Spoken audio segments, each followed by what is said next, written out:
আয়ুষ্মান ভারত যদি চান পরিবর্তন আনুন। আপনি যখন ভেলোরে সিএমসিতে যান বলে ও যে স্বাস্থ্য সাথী ও তো কেউ চেনে না, যাও ভাই আয়ুষ্মান নেই তোমার ফ্রি চিকিৎসা হবে। আপনি যখন টাটা সেন্টার যান মুম্বাইতে আপনার আয়ুষ্মান ভারত নেই, আপনি ফ্রি চিকিৎসা পাচ্ছেন না।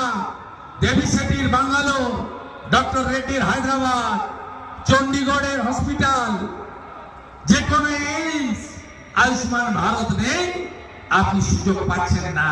এমনকি কল্যাণী এইমসেও পাচ্ছেন না। দাঁড়াবেন না? 5 লাখ টাকা পর্যন্ত ফ্রি চিকিৎসা নরেন্দ্র মোদী দিয়েছেন।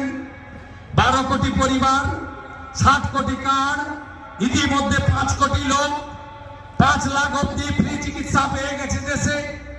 আপনি চান না? আর এর সঙ্গে তো বিজেপি সরকার থাকলে বোনাস আছে। রেখা গুপ্তা দিদি 5 লাখে নয় 10 লাখ অব্দি ফ্রি করে দিয়েছেন আয়ুষ্মানে। ভজনলাল শর্মা রাজস্থান, তিনি তো আরো উপরে 25 লাখ অব্দি ফ্রি।